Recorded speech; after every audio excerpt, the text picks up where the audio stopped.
Hello, जय हिंद। स्वागत है आपका हमारे यूट्यूब चैनल पे। आज समय और दूरी का एक सवाल भेजा गया है जो काफ़ी अच्छा सवाल है। इसमें थोड़ा कॉन्सेप्ट है जिसको समझने की ज़रूरत है, क्योंकि ऐसे सवाल में अक्सर स्टूडेंट बहुत ज़्यादा समय दे देते हैं, क्योंकि उन्हें ऐसा लगता है कि ये सवाल काफ़ी लंबा है और इसको लोग एक्स वाई जेड वगैरह मान करके उसमें इतना ज़्यादा समय दे देते हैं कि दूसरे सवालों के लिए आपको समय ही नहीं बचता है, वो छूट जाता है। आप ध्यानपूर्वक अगर इसके कॉन्सेप्ट को समझेंगे और इसका जो लॉजिक है उसको पकड़ने की कोशिश करेंगे, जो थिंकिंग है उसमें वो अगर आप पकड़ने की कोशिश कर लोगे तो ऐसे सवाल आप आराम से एग्ज़ाम में सॉल्व करके निकल जाओगे और आपको समय भी बहुत कम लगेगा। चलिए सवाल दिखाते हैं कि सवाल क्या कहता है। सवाल अभी आपके स्क्रीन पे होगा, देखिए। कह रहा है कि एक रेलगाड़ी 30 किलोमीटर चलने के बाद दुर्घटनाग्रस्त हो जाती है, जिससे अब उसके चाल की 4/5 हो जाती है, ठीक है, तथा रेलगाड़ी नियत स्थान पर 45 मिनट देर से पहुंचती है। यदि वह घटना 18 किलोमीटर और आगे होती तो वह 36 मिनट देर से पहुंचती। गाड़ी की चाल किलोमीटर प्रति घंटा में क्या होगा? देखिए, इतना अच्छा सवाल है और इतना मतलब इसमें कोई कैलकुलेशन नहीं है, बशर्ते अगर आप थोड़ा सा दिमाग लगा लो तब। अगर दिमाग नहीं लगाओगे तो फिर आपको कैलकुलेशन करना पड़ सकता है। ठीक है, चलिए क्या बोला है कि कुछ दूरी है, जैसे हमने यहाँ पे ये दूरी एज्यूम कर लिया है। देखिए, सपोज ये दूरी है, आपको यहाँ से यहाँ तक जाना था, ठीक है। हम दो केस ले रहे हैं, चूंकि इसमें भी सवाल में दो केस दिया हुआ है। पहले दुर्घटना कहीं और हुई है, फिर बोला कि अगर दुर्घटना और आगे होती। पहले दुर्घटना हुई है कहाँ पे? रेलगाड़ी यहाँ से चली है, 30 किलोमीटर आगे जाके दुर्घटनाग्रस्त हो गई, 30 किलोमीटर, ठीक है। फिर दूसरे केस में बोला कि अगर ये दुर्घटना 30 किलोमीटर पर नहीं होकर के, ये रेफरेंस लाइन है यहाँ पे, 30 किलोमीटर पर नहीं होकर के 18 किलोमीटर और आगे होती। सपोज यहाँ से यहाँ पे ये 18 किलोमीटर हम ऐसा मान रहे हैं, 18 किलोमीटर आगे होती। दैट मीन्स की दुर्घटना का जो स्थान है पहले यहाँ पे था, अब दुर्घटना यहाँ पे हो रहा है, ठीक है। तब ऐसा होने से क्या होता है कि जो इसका गंतव्य स्थान है, जहाँ पे पहुंचना था ट्रेन को, तो पहले जो है ट्रेन 45 मिनट देर से पहुंचती थी, 45 मिनट लेट हो जाता था इसको, और अब ट्रेन को 36 मिनट लेट होता है, 36 मिनट लेट होता है, ठीक है। तो ये सवाल में पूछना चाह रहा है कि बताइए इसकी जो वास्तविक चाल थी वो क्या थी, पहले क्या इसकी चाल थी, ठीक है। चाल के बारे में आपको एक छोटा सा बात इसमें बताया है कि चाल जो है दुर्घटना के बाद 4/5 हो जाती है, ठीक है। 4/5 होने का ये मतलब है कि पहले इसकी चाल 5 थी और अब इसकी चाल 4 हो जाती है, ठीक है। पहले 5 थी और अब इसकी चाल 4 हो जाती है, ठीक है। दैट मीन्स ये कि पहले ट्रेन जो है 5 किलोमीटर प्रति घंटा से चल रहा होगा और ये यहाँ से यहाँ तक 5 किलोमीटर प्रति घंटा से ही आया होगा, क्योंकि उस समय तक ट्रेन ठीक चल रही थी, दुर्घटना नहीं हुई थी। और दुर्घटना के बाद उसका जो चाल है वो 5 से 4 हो जाता है। डेट मीन्स ये कि यहां से आगे यहां तक अपने गंतव्य स्थान तक इसकी चाल जो है वो 4 किलोमीटर प्रति घंटा हो गई होगी, ठीक है। अब ये सवाल में क्या कह रहा है कि अगर हमारा दुर्घटना 18 किलोमीटर आगे होता, 18 किलोमीटर ये वाला पॉइंट है, ठीक है। इसको हम रेफरेंस लाइन से थोड़ा सा मिला देते हैं ताकि आपको समझ में आ जाए सब कुछ अच्छे से। 18 किलोमीटर आगे होता तब इसका चाल घट जाएगा, यानी यहां से लेकर के ये पूरा अपने गंतव्य तक 4 किलोमीटर प्रति घंटा से ही आ रही होगी, ठीक है। अब यहां पे देखिए, इस पॉइंट पे जो है चाल इसका पहले 5 था, आगे जाकर के 4 हो गया। अब यहां पे समझने वाली बात क्या है कि ट्रेन स्टार्ट तो 5 से ही की थी, मतलब जिस समय उसका इंजन सही था वो 5 से चली है दुर्घटना से पहले, और इस पॉइंट पे 5 से ही चलना था उसको, और यहां पे आकर के ये 4 हो गई इसकी चाल, ठीक है। और इसी के वजह से समय में कुछ डिफरेंस मिला है। ये समय में डिफरेंस कितना का है देखिए, पहले 45 मिनट लेट होता था, अब 9 मिनट लेट हो रहा है।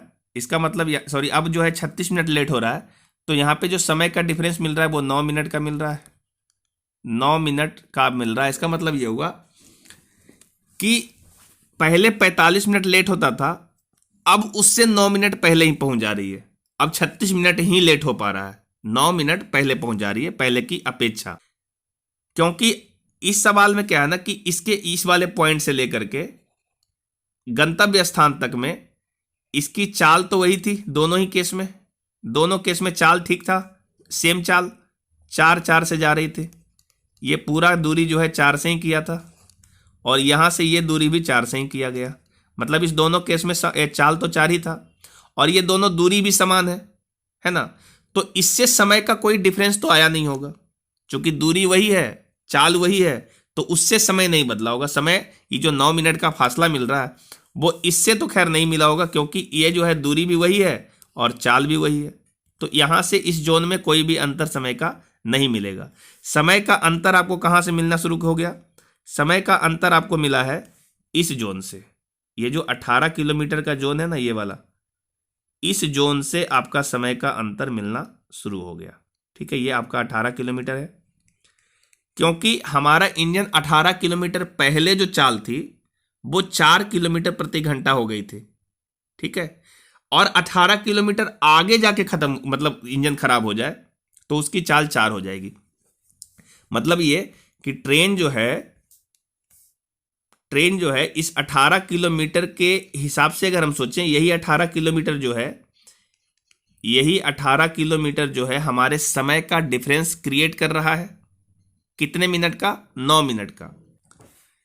तो ये जो समय का फासला है ना, ये 9 मिनट का, वो किसके कारण हुआ होगा? वो हुआ होगा इस 18 किलोमीटर के कारण। ठीक है, क्योंकि पहले वाले केस में ये 18 किलोमीटर की जो दूरी है ना, वो 4 से तय की गई, 4 किलोमीटर प्रति घंटा से तय की गई इस वाले कंडीशन में, क्योंकि ये पहले ही खराब हो गया था इंजन। और दूसरे वाले केस में ना, यही 18 किलोमीटर की दूरी जो है, ये 18 किलोमीटर की जो दूरी है, इसको दूसरे वाले केस में 5 किलोमीटर प्रति घंटा से किया गया। ठीक है, अब चाल को यहां से आप बढ़ा दोगे, क्योंकि यहां पे इंजन खराब हो गई थी तो यहीं पे चाल 4 था। अब इंजन हमारा यहां खराब हुआ, लेकिन यहां पे तो चाल 5 ही है अभी भी, है ना। यहां पे चाल अभी भी 5 है ना, 4 तो यहां से होना शुरू हो गया। तो हम ये कह रहे हैं कि पहले वाले केस में, जो मेरा पहला केस है, उसमें पहले 4 था इसका चाल, और अब यहां पे इस पॉइंट पे इसका चाल जो है वो 5 से जा रहा है। ठीक है, और ये 18 किलोमीटर चलने के बाद फिर इसका चाल 4 हुआ है इसके आगे। ठीक है, तो हमारा चाल यहां से बढ़ गया ना, चाल 4 से क्या हो गया? 5 हो गया। तो चाल को जब आप बढ़ा दोगे तो समय थोड़ा कम लगेगा, और यहीं पे जो समय का डिफरेंस दे रहा है, वो समय का डिफरेंस ये 9 मिनट का दे रहा है। समझ में आया बात? यही जाके लास्ट में 9 मिनट समय का डिफरेंस दे रहा है। ठीक है, तो अब हम अगर रेशियो के हिसाब से सोचें तो हमारा जो चाल है ना, वो चाल 4 से 5 हो गया। ठीक है, तो हमारा समय क्या होगा? हमारा समय 5 से 4 हो जाना चाहिए, यानी समय का जो डिफरेंस है ना, वो 1 का डिफरेंस देना चाहिए। ठीक है, और यही 1 का डिफरेंस जो है वो 9 मिनट को रिप्रेजेंट करेगा। ठीक है, अब आपसे ये पूछा गया कि जो गाड़ी है ना, उसका चाल जो है क्या रहा होगा, यानी पहले क्या था। तो पहले तो इसका चाल 5 था, तो 5 वाले चाल के लिए इसका समय क्या रिप्रेजेंट दे रहा है? 5 के लिए ये समय 4 है, तो 4 का मतलब क्या होगा? 4 का मतलब होगा 9 चक 36 मिनट, 9 चक 36 मिनट। इसका मतलब ये हुआ। अच्छा, इस वाले कॉन्सेप्ट को क्यों लगा रहे हैं? क्योंकि यहाँ पे जो ये 18 किलोमीटर की दूरी है ना, ये दूरी कांस्टेंट है दोनों ही केस में। जब दूरी कांस्टेंट होता है, अगर हमको चाल का रेशियो मालूम है तो समय का रेशियो हम उसको उलट के ले सकते हैं। ठीक है, अब यहाँ पे क्या हो गया कि आपका 4 का मतलब, ये 4 जो यूनिट समय है, इसका सही मान 36 मिनट है ना।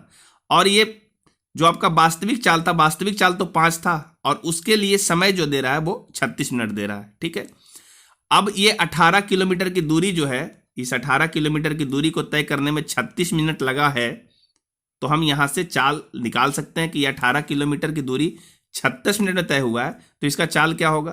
तो हम इसको निकालने के लिए इस तरीके से इसको हम सॉल्व कर सकते हैं। देखिए,